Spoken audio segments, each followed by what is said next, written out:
പ്രശസ്തമായ തക്കാളിയേറും കാളപ്പോരുമൊക്കെയാണ് സ്പെയിൻ എന്ന രാജ്യത്തെ ഓർക്കുമ്പോൾ ആദ്യം മനസ്സിലേക്ക് വരുന്നത്. എന്നാൽ അതുമാത്രമാണോ സ്പെയിൻ എന്ന രാജ്യം? ലോകരാഷ്ട്രങ്ങൾക്കിടയിൽ സ്പെയിനിൻ്റെ സ്ഥാനം എന്താണ്? ആഗോള സമ്പദ് വ്യവസ്ഥയിൽ സ്പെയിൻ എങ്ങനെ നിലനിൽക്കുന്നു? ഇവിടത്തെ കുറ്റകൃത്യ നിരക്ക് എങ്ങനെയാണ്? പഠനത്തിനായോ ജോലിക്കായോ വന്നാൽ ഇവിടുത്തെ സാധ്യതകൾ എങ്ങനെയാണ്? കുടുംബമായി സമാധാനത്തോടെ കഴിയാൻ പറ്റുന്ന രാജ്യമാണോ സ്പെയിൻ? എന്നിങ്ങനെ സംശയത്തിൻ്റെ നിര നീളുന്നു. ഇതൊക്കെ ഞങ്ങളെയും അലട്ടിയിരുന്ന ചോദ്യങ്ങളായിരുന്നു ആദ്യം. എന്നാൽ ഞങ്ങളിവിടെ താമസമാക്കിയിട്ട് കുറച്ച് വർഷങ്ങളായി. സ്പെയിനിൻ്റെ തലസ്ഥാന നഗരമായ മദ്രിദിലാണ് ഞങ്ങളിപ്പോൾ ഉള്ളത്. ഞങ്ങൾ സ്പെയിനിലേക്ക് വന്നിറങ്ങിയ നിമിഷം മുതൽ ഇതുവരെയുമുള്ള അനുഭവങ്ങളൊക്കെയും നിങ്ങൾക്ക് വേണ്ടി ഈ വീഡിയോയിൽ പങ്കുവയ്ക്കുന്നതായിരിക്കും. നിങ്ങളുടെ സംശയങ്ങൾക്കുള്ള എല്ലാ ഉത്തരങ്ങളും ഞങ്ങൾ നൽകുന്നതായിരിക്കും. അതിനുശേഷം നിങ്ങൾക്ക് തന്നെ തീരുമാനിക്കാം പഠനത്തിനായോ ജോലിക്കായോ സ്പെയിൻ എന്ന രാജ്യം തിരഞ്ഞെടുക്കണോ വേണ്ടയോ എന്നത്. ഇനി സ്പെയിനെക്കുറിച്ച് മറ്റെന്തെങ്കിലും കാര്യങ്ങൾ നിങ്ങൾക്കറിയണമെന്നുണ്ടെങ്കിൽ ഈ വീഡിയോയുടെ താഴെ കമൻറ്റ് ചെയ്ത് ചോദിക്കാവുന്നതാണ്. അതുൾപ്പെടുത്തിക്കൊണ്ടുള്ള മറ്റൊരു വീഡിയോ ഞങ്ങൾ ചെയ്യുന്നതായിരിക്കും. നിങ്ങൾക്ക് ഈ വീഡിയോ ഉപകാരപ്രദമാണെന്ന് തോന്നിയാൽ ലൈക്ക് ചെയ്യാൻ മറക്കണ്ട. അതുപോലെ എന്ത് സംശയമുണ്ടെങ്കിലും കമൻറ്റ് ചെയ്ത് ചോദിക്കാവുന്നതുമാണ്. ഇനിയും ഇതുപോലുള്ള യാത്രാ അനുഭവങ്ങൾ അറിയാൻ ഞങ്ങളുടെ ചാനൽ സബ്സ്ക്രൈബ് ചെയ്യാനും മറക്കണ്ട. ഇനി നമുക്ക് സ്പെയിനെ ചെറുതായി ഒന്ന് പരിചയപ്പെട്ടാലോ? യൂറോപ്പിൻ്റെ തെക്കു പടിഞ്ഞാറൻ ഭാഗത്ത് സ്ഥിതി ചെയ്യുന്ന ഒരു വലിയ രാജ്യമാണ് സ്പെയിൻ അല്ലെങ്കിൽ എസ്പാന്യ. സ്പെയിനിൻ്റെ പ്രധാന ഭാഷ സ്പാനിഷ് ആണെങ്കിലും ചില ഓട്ടോണമസ് കമ്മ്യൂണിറ്റികളിൽ സ്പാനിഷിനോടൊപ്പം കത്താളൻ, ഗലീസിയൻ, ബാസ്ക് എന്നീ ഭാഷകളും സംസാരിക്കുന്നുണ്ട്. സ്പാനിഷ് ഭാഷയിൽ എസ്പാന്യ എന്നാൽ സ്പെയിനാണ്. അതുകൊണ്ട് തന്നെ ഇവിടുത്തെ നാട്ടുകാർ എസ്പാന്യ എന്നാണ് ഈ രാജ്യത്തെ വിളിക്കുന്നത്. സ്പെയിനിൻ്റെ തലസ്ഥാനം മദ്രിദും ഇവിടുത്തെ നാണയം യൂറോയുമാണ്. കല, സംസ്കാരം, സാഹിത്യം, ചരിത്രം എന്നിവയാൽ സമ്പന്നമാണ് സ്പെയിൻ. ഇവിടുത്തെ വാസ്തുവിദ്യയെക്കുറിച്ച് പറയാൻ ചിലപ്പോൾ വാക്കുകൾ പോലും മതിയാകാതെ വരും.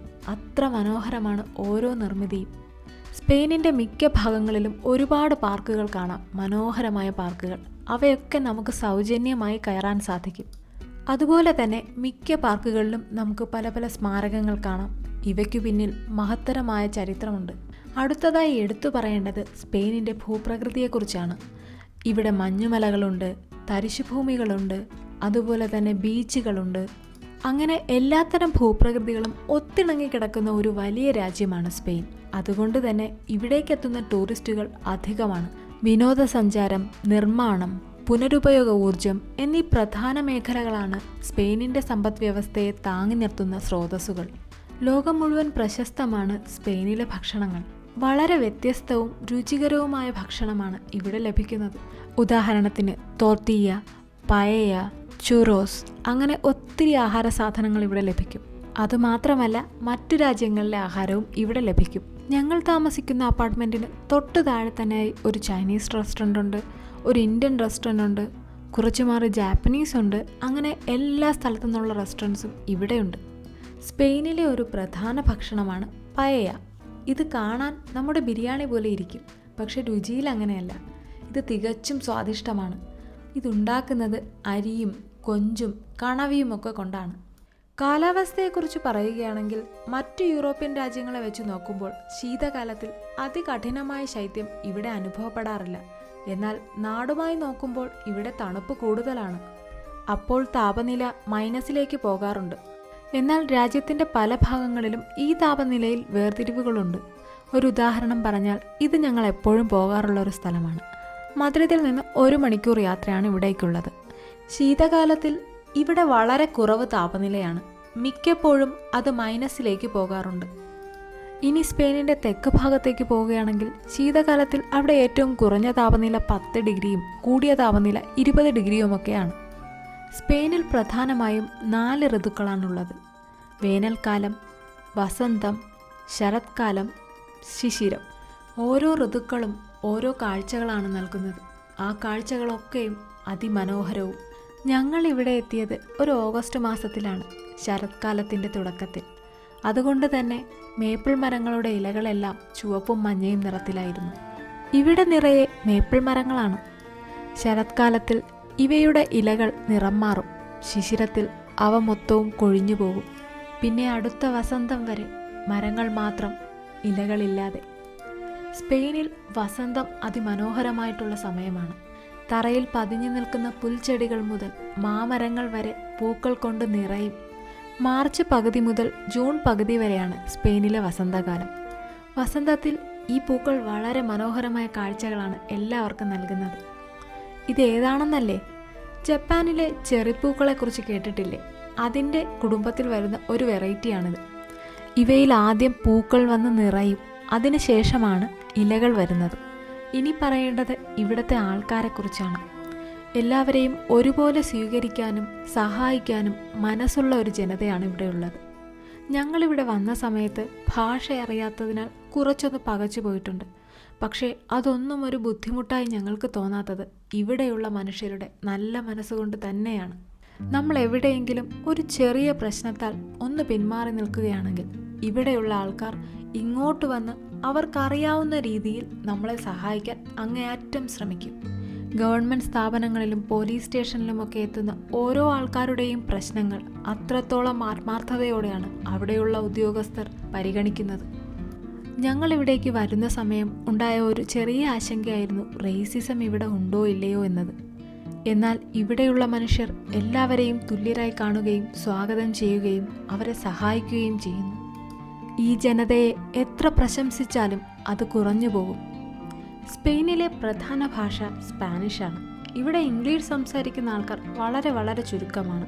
അതുകൊണ്ട് തന്നെ നിങ്ങൾ പഠിക്കാനോ ജോലിക്കായോ ആണ് ഇങ്ങോട്ട് വരുന്നതെങ്കിൽ സ്പാനിഷ് അറിഞ്ഞിരിക്കേണ്ടത് അത്യാവശ്യമാണ്. അതല്ല, നിങ്ങൾ സ്പെയിൻ സന്ദർശിക്കാനായാണ് വരുന്നതെങ്കിൽ ഭാഷ ഒരു പ്രശ്നമല്ല. ചരിത്രപരമായ ഒരുപാട് അവശേഷിപ്പുകളുള്ള നാടാണ് സ്പെയിൻ. അതുകൊണ്ട് തന്നെ ഇവിടെ ഒരുപാട് മ്യൂസിയങ്ങളും കോട്ടകളും കൊട്ടാരങ്ങളും കത്തീഡ്രലും പള്ളികളും ഒക്കെ കാണാൻ കഴിയും. ഇവിടെ നിലനിൽക്കുന്ന ഓരോ ചരിത്ര സ്മാരകങ്ങൾക്കും അതിൻ്റേതായ ഒരു കഥയുണ്ട്. ചരിത്ര പുസ്തകങ്ങളിൽ മാത്രം നമ്മൾ പഠിച്ച സ്പാനിഷ് സിവിൽ വാറും ഫ്രാങ്കോ ഡിക്റ്റേറ്റർഷിപ്പും സ്പാനിഷ് ഇൻക്വിസിഷൻ്റെയും ഒക്കെ അവശേഷിപ്പുകൾ നമുക്കിവിടെ കാണാം. അതിപുരാതനമായ അക്വാഡക്റ്റും കോട്ടകളും മറ്റു ശില്പങ്ങളുമൊക്കെ ഇവിടെയുള്ളവർ വളരെ വൃത്തിയായി പരിപാലിച്ചു പോവുകയാണ്. ഇനി വൃത്തിയുടെ കാര്യത്തിലാണെങ്കിൽ യൂറോപ്പിലുള്ള ഒട്ടുമിക്ക രാജ്യങ്ങളും അതിൽ മുന്നിൽ തന്നെയാണ്. ഇവിടെ എല്ലാ സ്ഥലത്തും ചവറുകുട്ടകൾ വെച്ചിട്ടുണ്ട്.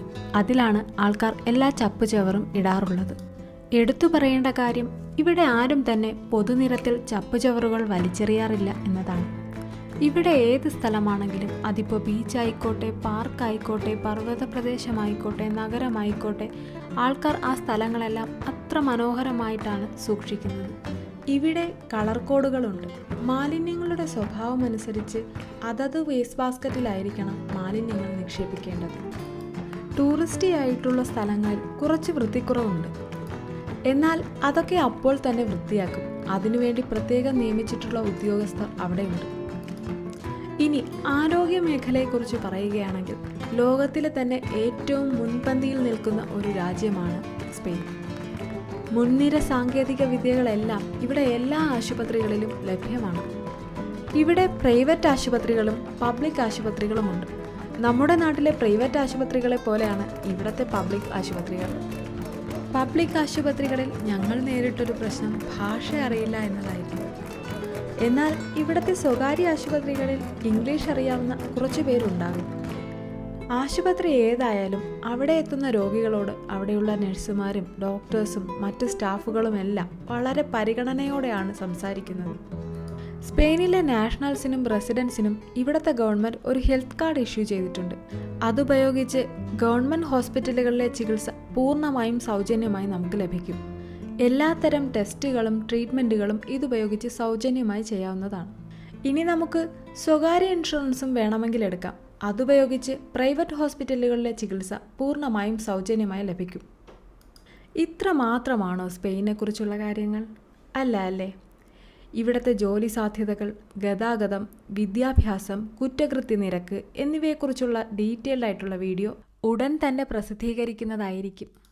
ഇനി ഇതല്ലാതെ നിങ്ങൾക്ക് മറ്റെന്തെങ്കിലും കാര്യം അറിയാൻ താല്പര്യമുണ്ടെങ്കിൽ ഈ വീഡിയോയുടെ താഴെ കമൻറ്റ് ചെയ്ത് ചോദിക്കാവുന്നതാണ്.